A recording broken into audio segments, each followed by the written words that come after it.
Nah, dari suku Nungar, Yegen ini. Dan yang uniknya cerita dari Yegen ini, dia meninggalnya tahun 1833. Itu pun setelah ada sayembara atau pengumuman dari pemerintah pendatangnya itu atau kolonial bahwa siapa yang bisa membawa kepalanya si Yegen atau Yegen ini hidup ataupun mati gitu ke pemerintah kolonial pada waktu itu akan diberi hadiah. Akhirnya adalah itu seorang pendatang yang udah bermukim di sana, dia bisa menembak si Yegen, kemudian kepalanya itu dipotong gitu, dan nggak langsung dikuburkan. Jadi kepalanya Yegen itu tahun 1830-an itu dikirim ke Inggris, ke London, jadi bahan penelitian. Jadi bukannya ini ya, kalau secara ritual kan agama apa segala macam tradisi gitu, si suku aborigin ini sampai mohon-mohon gitu, jangan sampai kepalanya tuh dibawa ke Inggris gitu, tapi akhirnya dibawa juga ke Inggris. Dikiranya untuk satu kekejaman, ternyata untuk penelitian, terutama penelitian antropologi gitu. Jadi setelah 170 tahun, bahkan proses pemulangan kepalanya Yegen ini yang udah bentuknya tengkorak itu masih tambah 7 tahun lagi proses pengembaliannya, akhirnya tahun sekitar 2002-2003 baru kembali kepalanya Yegen ini ke Australia dan akhirnya dimakamkan di tepian sungai Swan tadi. Jadi ada Swan Valley di sana. Jadi akhirnya namanya ini diabadikan dengan nama Yegen Square di tengah-tengah kota Perth. Jadi sekarang pendatangnya kolonial dengan aborigin itu sudah sangat harmonis hidupnya. Bahkan suku aborigin ini walaupun mereka nggak kerja, mereka tetap dapat uang loh dari pemerintah kolonial Commonwealth Inggrisnya. Oke, ini si Yegen ceritanya. Cuma jadi punya satu pola kebiasaan. Kalau orang nggak kerja terus dikasih uang nih. Jadi kerjanya tuh minum-minum, hura-hura gitu. Walaupun nggak semuanya ya gitu. Nah ini lebih jelas lagi nih Pak Win, mudah-mudahan bisa lihat ya. Ini jadi Yegen Square ini dia adanya di tengah-tengah. Kemudian Iya. ada jembatan bentuknya seperti sepatu kuda ya Pak ini jembatannya nih. Nah ini. Nah, jembatan ini dia menghubungkan yang di sebelah kanan ini kita sebutnya North Bridge bagian utara. Ini bagian perekonomian, Pak. Jadi toko-toko, souvenir apa. Walaupun di sini juga ada di sebelah kiri di selatan, tapi selatan ini lebih banyak gedung-gedung pemerintahan. Jadi kita sebutnya CBD, Central Business District gitu, CBD dan North Bridge. Jadi jembatan Shoe Horse Bridge ini menghubungkan antara North Bridge dan uh, CBD. Nah, Regent Square ini tengah-tengah. Ini pun baru selesai tahun 2018, Pak. Jadi Hmm. lama sekali deh prosesnya. Dan juga ada unik nih satu di sini nanti kita lihat gambar-gambar ini ada namanya digital tower. Jadi kalau kita digital reklame tuh digital bentuknya masih kayak TV ya Pak, di Hmm. lampu merah gitu kan besar-besar tuh layarnya gitu. Tapi kalau di sana nih bentuknya udah kayak silinder, jadi kita bilangnya tower, digital tower. Jadi kalau Perth lagi ada promosi-promosi apa gitu ya, atau ada berita apa gitu kayak pandemi kan harus PSBB, harus apa, itu mereka tayangkan di digital tower ini. Nah, ini kurang lebih agak menjelang sore ini udah mulai lampu-lampunya nyala nih, Shoe Horse Bridge-nya lama-lama makin cantik nih, Pak. Nah, yang uniknya lagi, karena ini pusat kota gitu ya, ini kalau kita ke arah sebelah kanan nih, sampingnya Shoe Horse Bridge ini sebenarnya stasiun kereta api nih Pak, yang bangunannya ini. Nanti di bawah ya, mudah-mudahan bisa kelihatan. Kemudian ke sebelah kiri ini, bangunannya masih kecil nih, dekat Digital Tower ini, ada namanya di sana Busport. Jadi kalau kita di sini punyanya airport untuk pesawat udara, di sana tuh adanya Busport. Jadi seperti airport tapi khusus untuk bus gitu. Nah, nanti unik lagi tuh ceritanya. Oke, ini sangat menyenangkan sekali berada di Yegen Square ini. Saya ini favorit saya nih Pak. Kalau ke kota Perth pasti mampir ke Yegen. Baik itu cuma beli es krim atau makan gitu ya. Kebetulan saya waktu di sana itu agak jauh dari kota. Namanya daerahnya Balajura. Kalau kita tuh kayak di Depok gitu. Jadi Hmm. Depok mau ke kota masih kurang lebih setengah jam lah gitu. Nah ini tadi view horse-nya nih lebih kelihatan lagi dari satelit ya Pak ya. Eh, Nah ini yang kalau ke kanan ini, sorry, yang ke kiri ini bawah yang North Bridge, yang ke kanan yang CBD. Nah ini seperti lapangan sebelah kiri ini ternyata underground nih bus spotnya nih di bawah di underground gitu. Di sebelah kanan stasiun kereta api. Nah, mudah-mudahan kita bisa lihat stasiun kereta apinya seperti apa. Nah, ini jalan dari Yegen Square ke arah sini nih, ke arah lurus. Ini kita menuju ke stasiun kereta api. Nah, ini karena pakai Google nih, dia nggak mau lewat situ, jadi dia maunya lewat ini nih, lewat apa, Shoe Horse nih. Jadi kita coba jalan kaki lewat Shoe Horse-nya, Shoe Horse Bridge-nya. Nah, kita mau ngintip stasiun kereta apinya adanya di sini, di bawah sini. Nah, ini nanti kita naik bus ini nih Pak, namanya Cat Bus. Jadi ada lambang cat-nya, lambang kucing. Cat Bus itu gratis Pak di sana. Dan ada rute-rutenya. Nah, ini kelihatan nggak ya? Mudah-mudahan kelihatan itu. Di bawahnya ini ada stasiun kereta api nih Pak nih. Nah, jadi, nah ini juga sangat senang kalau bisa lurus ke sana. Di sini ada apa? National Library, perpustakaan nasional. Tapi tetap masih di Indonesia, Jakarta lebih bagus. Jakarta perpustakaan nasionalnya 24 lantai, di sana cuma 5 lantai, Pak. Karena penduduknya juga dikit, cuma 2 juta lebih. Kita kan Jakarta udah 10 juta lebih, hampir 11 juta. Oke, ini tadi kita udah jalan-jalan di Shoe Bridge. Nah, ini stasiun kereta apinya nih di bawah dia. Kereta apinya seperti KRL ya, gitu apa listrik semua gitu, tapi lebih ini deh lebih bersih. Terus juga nggak yang kayak apa, nggak kayak di China yang bullet train gitu, nggak, biasa dia. Sama seperti KRL kita. Ini suasana stasiun kereta apinya yang di bawah tadi dekat jembatan apa Horseshoes uh, Bridge. Nah ini rute-rutenya kurang lebih ini kan ke seluruh penjuru apa kota Perth ya. Tapi apa ini yang ke Fremantle yang biru ke apa pelabuhan. Ini masih jauh nih Pak, kira-kira kurang lebih 1 jam. Tapi kita cuma bermain di sini aja nih. Kita hari ini mainnya ke Perth, City Perth sini sama Esplanade nih. Jadi dari Yegen ke Elizabeth Quay, Bell Tower dan Kings Park. Jadi daerahnya di tengah-tengah kota aja, kita nggak keluar-luar Hmm. kota. Tuh, nanti mudah-mudahan kalau ada waktu lagi Bapak bisa ikut yang nanti saya bikin lagi yang spring in Perth gitu. Jadi apa kalau spring kita kemana aja gitu ya. Nah ini tadi yang bangunan di tengah-tengah apa Yegen Square. Di dalamnya ini ada food court nih Pak.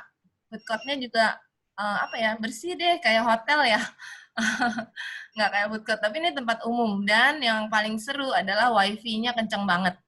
Jadi kalau kita apa eh, ke sana gitu ya, wah perlu wifi, udah diem aja di Yegen Square. Yegen Square ini terkenal nih ada honey cake, apa kue gulanya dari madu Pak. Sebenarnya kuenya sih mirip kue lapis gitu ya, tapi dia semua gulanya dari madu. Jadi dia bilang honey cake. Nah ini bisa buat oleh-oleh juga. Kira-kira pernah nyobain nggak Pak nih kira-kira kayak gini Pak? Mantep ya. Mantap. Manis, memang manisnya, tapi nggak semanis banget gitu dia. Memang ada standarnya lah gitu. Jadi berbagai macam, ada yang pakai kacang, ada pakai keju, coklat gitu. Ini sangat terkenal honey cake di Yegen Square. Sama ada satu lagi nanti kapan-kapan kita ikut yang ke Fremantle itu juga ada honey cake di sana di Fremantle. Itu terkenal juga. Nah ini kira-kira lebih suasana di food court-nya tadi. Di sebelah kiri nih ada tempat duduk-duduk seperti tangga-tangga nih paling kenceng nih wifi-nya di situ. Jadi saya biasanya favoritnya suka duduk di situ dulu deh. Pesan makan, kita sambil makan. Ini agak ke belakang juga rame food court-nya. Suasana food court-nya seperti ini. Nah ini kurang lebih menu-menunya nih Pak. Jadi kalau sekali makan gitu satu menu tuh rata-rata di $15 Australia. sampai 30 Australian dollar. Belum minum tuh, Pak. Jadi kalau kali 10.000, satu porsi itu 150.000.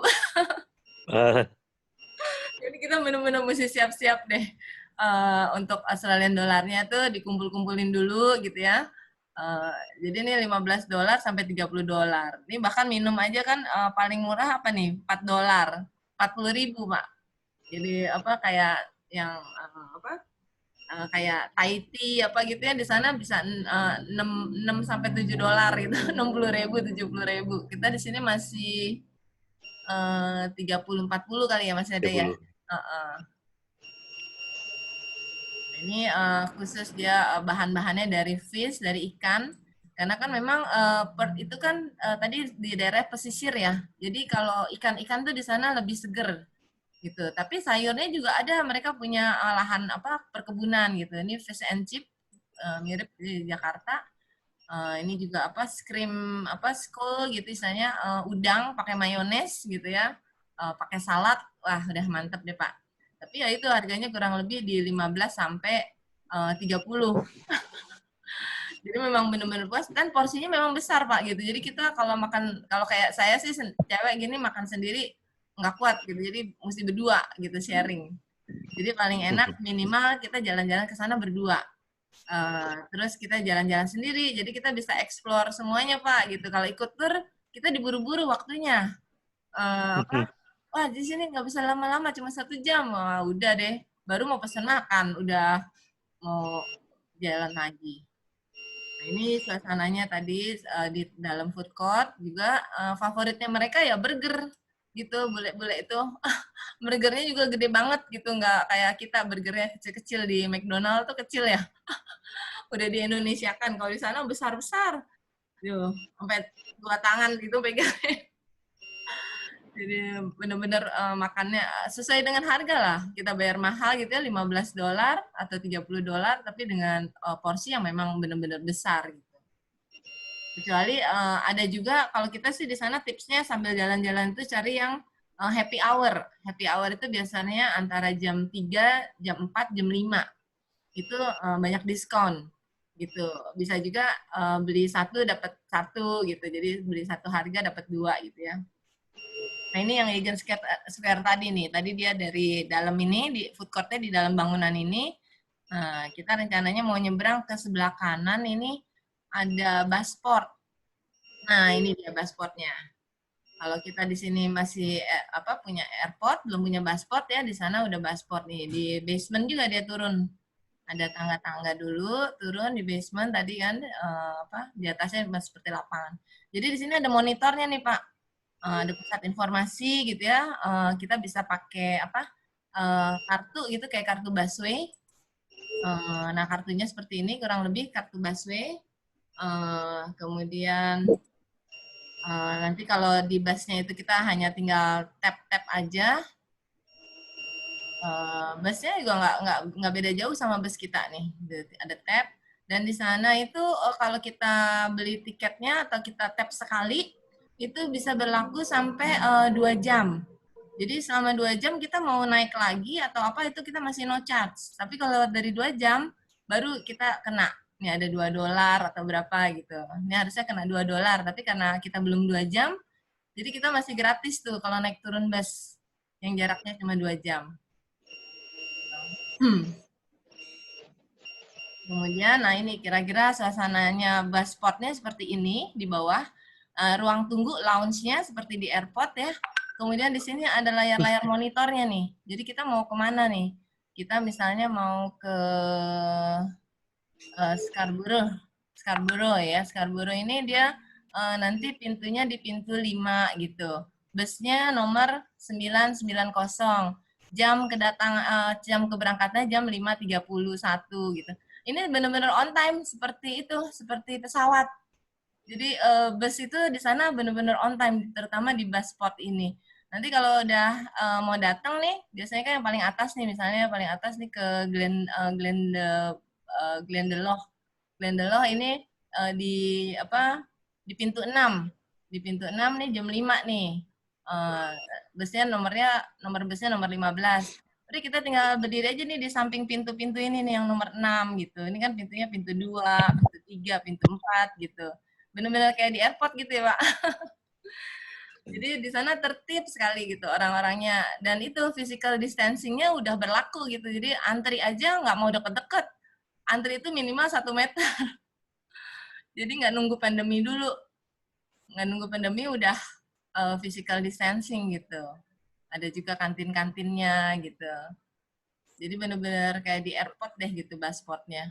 Dan pusat informasi ini juga terus standby petugasnya. Petugasnya juga ramah-ramah nih pintu 3, pintu 2 gitu. Jadi kita tinggal tunggu aja. Nah, busnya kurang lebih seperti ini nih busnya. Ini bus berbayar, Pak. Tapi nanti kita jalan-jalannya nggak naik yang ini. Kalau yang ini kan berbayar, kita naik yang gratisan, tapi enak juga, sama. Gitu. Ini tinggal pintu masuk pintu 1, keluar, tuh busnya udah standby kayak tadi itu. Enak banget. Nah, ini bus-busnya nih, rute-rutenya seperti ini. Jadi stasiun busnya tuh nggak terminalnya gitu ya, ya itu disebutnya busport gitu, sangat menyenangkan deh walaupun nunggu bus. Dan fasilitas ini nih untuk disabilitasnya nih semua bus tuh pasti gampang banget gitu, bener-bener deh standar dari busnya itu diperhatikan. Jadi dia punya ada landasan ini nih namanya apa ya, kayak papan gitu untuk disabilitas, untuk bayi, trolinya bayi, untuk orang tua gitu ya. Jadi di sana tuh benar-benar ini deh suasananya gitu. Terus nggak ada kondekturnya, semua busnya sendiri. Nah ini baru sih ini nih kita kembali lagi ke Yegan Square tadi, ada digital tower ya. Nah ini biasanya kita kalau foto-foto nih di sini nih di Yegan Square. Nah, ini dia lagi promosi-promosi apa ini promosi objek wisata Pinnacles namanya. Padang gurun gitu ya. Tadinya ada, laut gitu tapi udah kering gitu ya. Akhirnya jadi objek wisata. Ini kadang-kadang didekorasi juga gitu, nggak hanya tulisan seperti biasa. Macam-macam nih.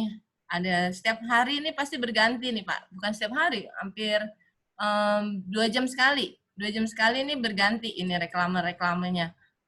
Sangat menyenangkan banget deh. Ada kegiatan-kegiatan apa di Perth itu kita tahu dari digital tower ini. Gitu. Nah, selain tadi ada stasiun kereta api, busport gitu ya di Yegan Square nih, di atasnya nih dibikin mainan-mainan anak-anak nih di atas dan di bawah. Jadi untuk anak-anak tuh sangat senang, terutama weekend. Weekend ini bisa rame banget. Jadi anak-anak mau main air kan kalau kita mainnya di got gitu. Di sana juga ada gotnya gitu, dibikin gitu gotnya dan airnya bersih gitu. Jadi anak-anak tuh aman gitu. Ini juga dibikin seperti rumput artifisial gitu. Jadi nggak tajam, nggak ada barang-barang yang tajam atau apa, kalau jatuh sekalipun anak-anak masih aman gitu. Taman-tamannya sangat menyenangkan banget. Di atas ini di atas gedung. Di atas gedung itu dibangun juga seperti ini. Kalau di bawahnya uh, kalau di bawahnya tadi makanan-makanan gitu, di atasnya ini. Oke, terus ini ada ini foto anak-anak lah ya, biasa pada main, makan gitu. Jadi kayak Monas gitu ya, tapi tempatnya memang benar-benar bersih dan aman untuk anak-anak. Yegan Square. Nah ini saya mau ajak lagi dari Yegan Square. Ini kan Yegan Square yang tempatnya ada Horseshoe Bridge nih. Dan kita mau naik yang tadi busnya namanya cat bus gitu. Bus kucing. Nah, itu bus kucing itu macam-macam warnanya. Ada warna biru, ada warna hijau, ada warna kuning, ada warna merah. Itu rutenya macam-macam. Ini kalau kita naik ini kurang lebih kalau naik mobil ya, kita mau jalan ke arah Elizabeth Quay atau ke Bell Tower di sini nih. Daerah sini kurang lebih berapa menit nih? 6 menit gitu. Jadi deket-deket aja sebenarnya Pak tempatnya di sana. Makanya paling seneng kalau jalan kaki deh. Jadi kita bisa detail tapi nggak nyampe-nyampe karena ntar lewat pertokoan, lewat rumah makan, lewat tempat minuman, berhenti mulu. Aduh, seru-seru kalau jalan-jalan ke sana. Nah, ini suasana malam di Yegen Square tadi. Nah, ini yang rute bus apa cat bus tadi. Cat busnya ada rute yang warna biru, ada warna merah. Ini kok jadi besar sendiri ya, maaf sebentar aku kecilin. Nah, kurang lebih gini nih.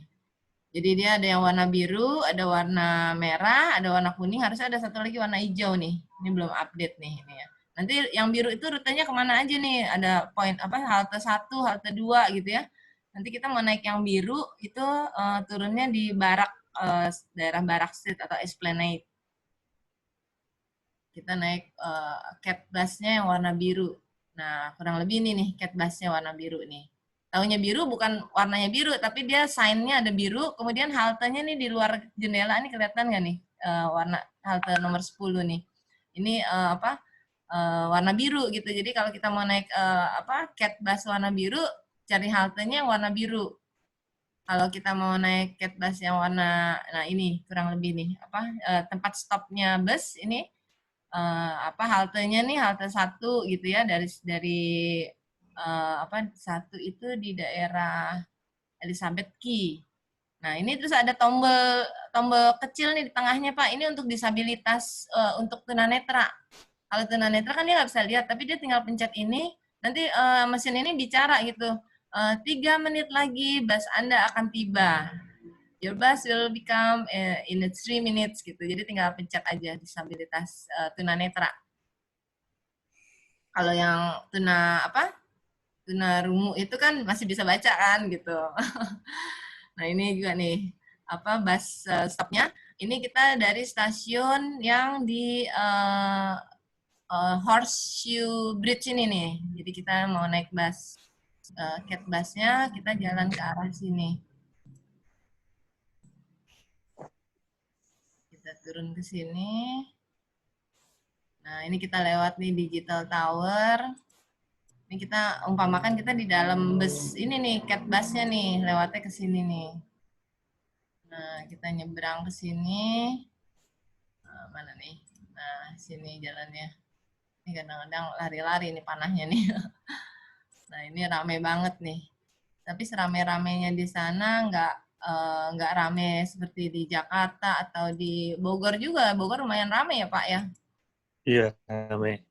Kita sambil interaktif aja nih Pak, karena nggak banyak ininya nih. Ada Pak Win, ada Bu Susan juga. Bu Susan kalau mau itu langsung ngomong aja Bu. Sorry tadi saya mute itunya, apa speakernya. Silahkan aja sambil nah ini jalan-jalan. Jadi jalan-jalan seperti ini nih. Ini kalau ke kanan ini udah pertokoan semua nih Pak kiri kanan. Tapi mobil nggak bisa masuk sini. Gitu. Ke kanan sini lagi juga nih nanti ada ketemu yang barang-barang bermerek. Ada toko-toko satu jalanan tuh khusus jalanan barang-barang bermerek gitu. Kalau yang ini toko-toko umum lah ya. Ada ini ada money changernya, ada pokoknya kita jalan-jalan sini deh. Ada KFC juga nih Pak di sana nih. Kalau orang Indonesia ada nyarinya KFC aja biar gampang. Udah biasa lidahnya. Kalau yang lain, oh ya kalau kita cari makanan di sana, jadi ini ada Ada McDonald. McDonald. Jadi kalau di sana kita mau nanya nih hari ini kita mau makan di restoran apa nih gitu. Kalau di Jakarta kan restoran Padang, restoran Sunda gitu ya.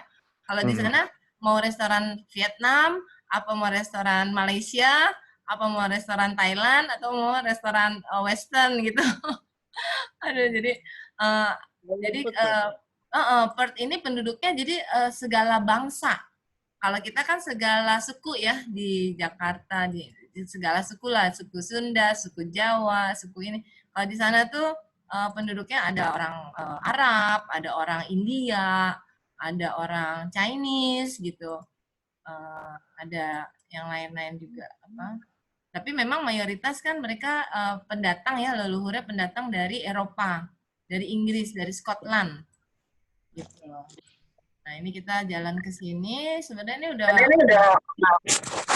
gimana gimana?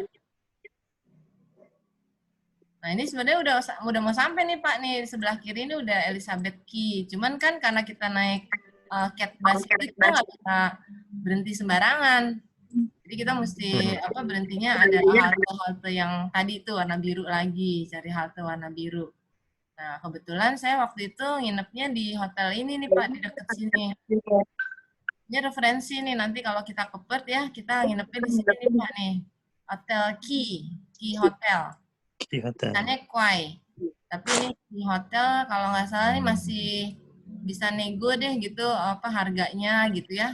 Kebetulan saya juga ada kontaknya, nanti kalau memang mau ke sana kita beneran kita nginep di sini nih. Jadi berdua tuh mungkin bisa berapa ya?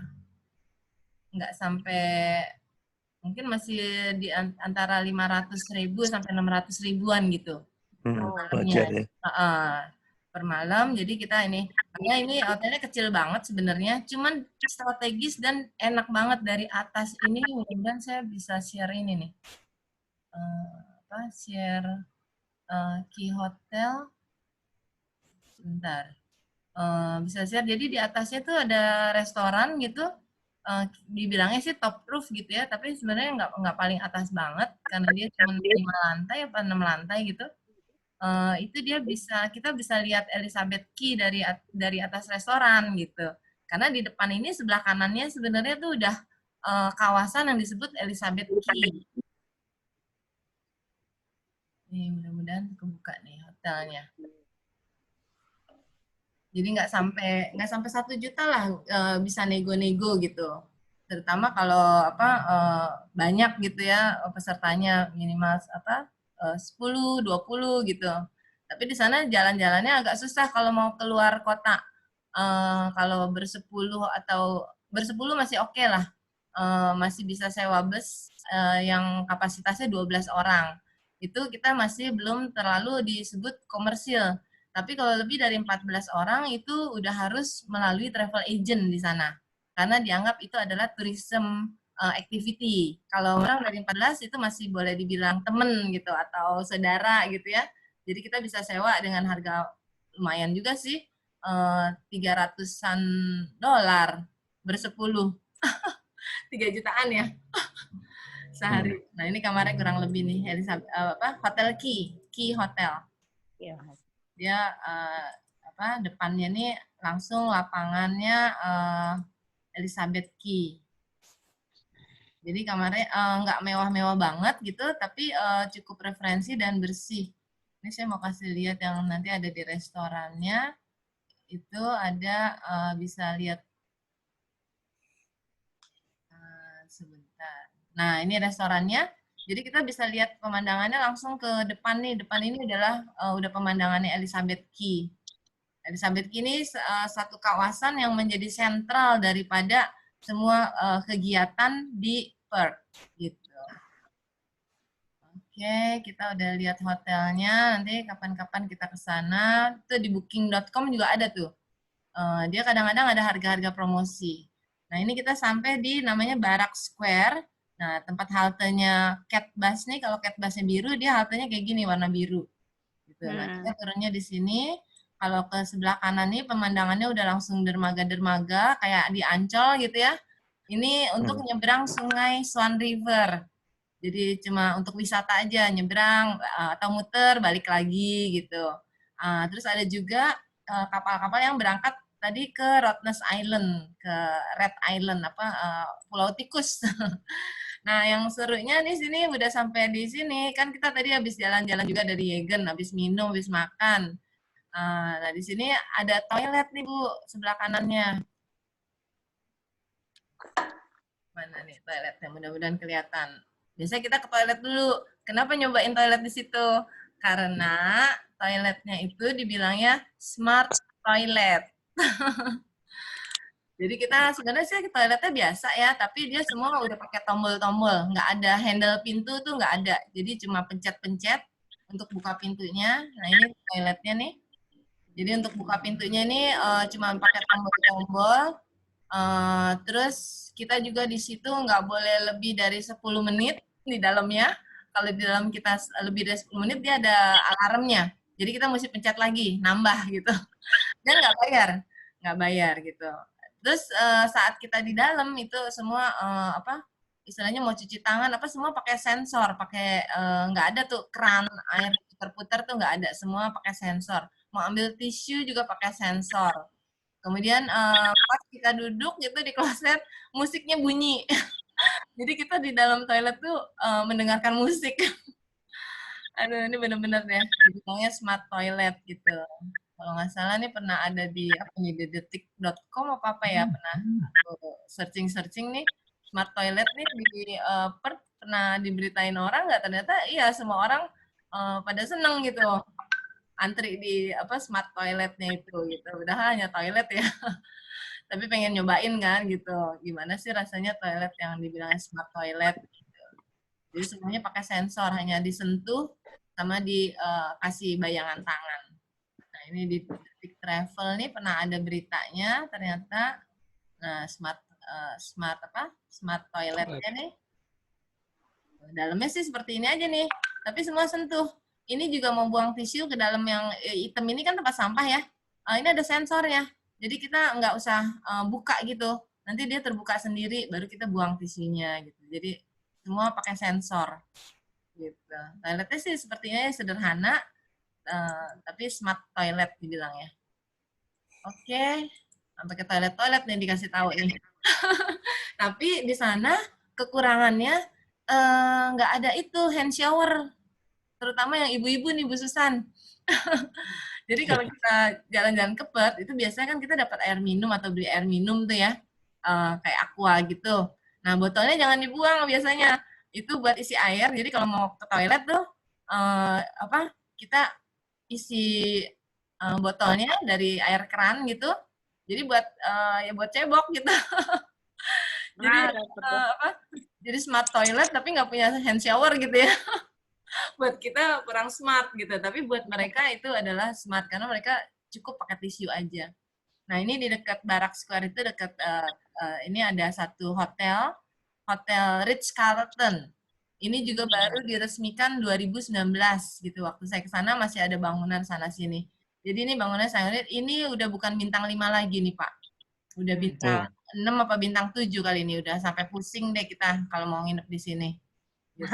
Ini khusus untuk tamu-tamu negara gitu sama VIP. Jadi memang benar suasananya lebih dari bintang 5 gitu. Ritz Carlton. Sampai jendelanya ini unik-unik nih. Jendelanya nih jadi bisa dibuka juga. Dia nggak 100% menggunakan AC, jadi bisa dibuka juga. Nah ini lucu nih bangunannya. Ini waktu itu belum selesai nih. Dan sekarang mungkin udah selesai, udah lebih enak gitu. Kemudian ini kita lanjut lagi di dekat Hotel Ritz Carlton itu ada tempatnya di sebelah sini ya, sebelah kanan nih. Mana nih?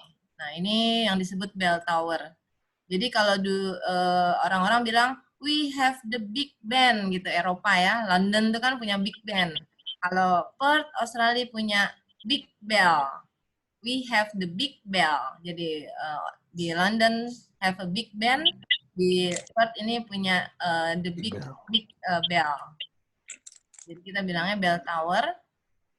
Bell Tower ini ada lonceng-lonceng gitu ya, koleksi lonceng yang dari tahun 1555.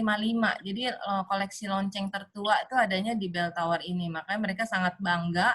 Ini kebanggaannya orang Perth. Jadi kalau di apa di Indonesia kan kita punya Monas gitu ya, kebanggaan kita. Kalau di Perth ini mereka bangganya dengan Bell Tower ini.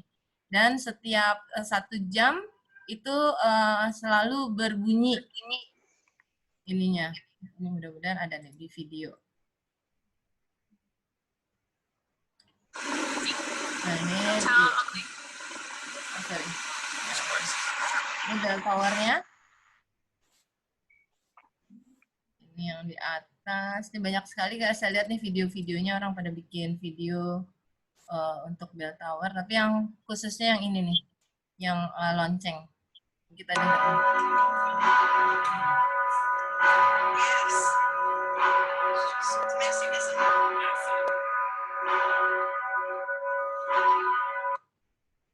Nah ini waktu itu nih dalam rangka apa 100 tahun ada peringatan namanya Anzac ya. Nanti kita coba ke Kings Park gitu, nanti adanya di sana. Ini bel-belnya. Dan di sini sebenarnya bisa juga apa namanya?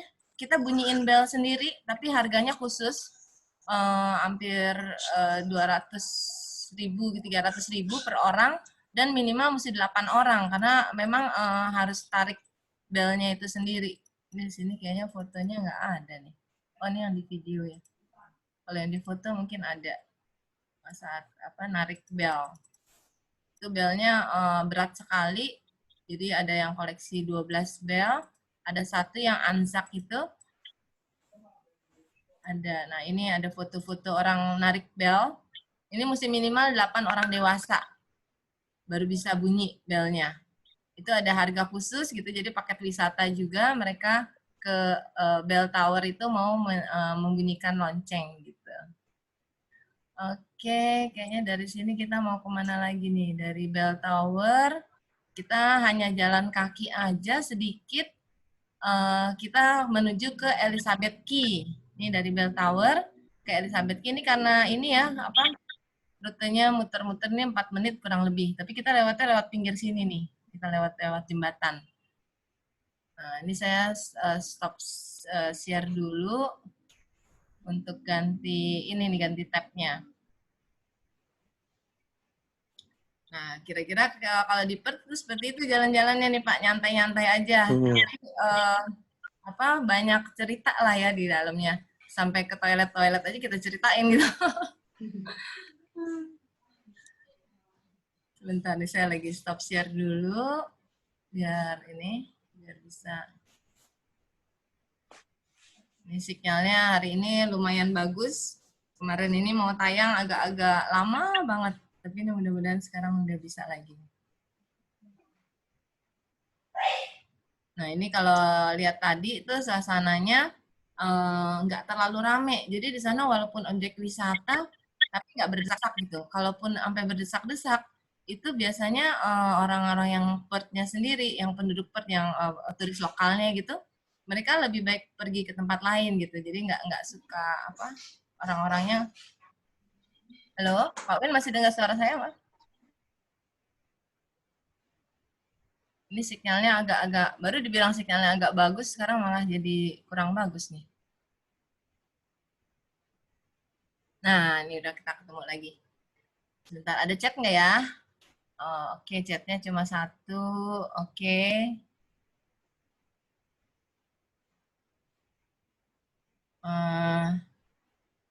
Kalau ada yang mau disampaikan atau yang diomongin gitu, Pak, siapa Pak Win atau Bu Susan, silahkan. Kok hilang nih sinyalnya?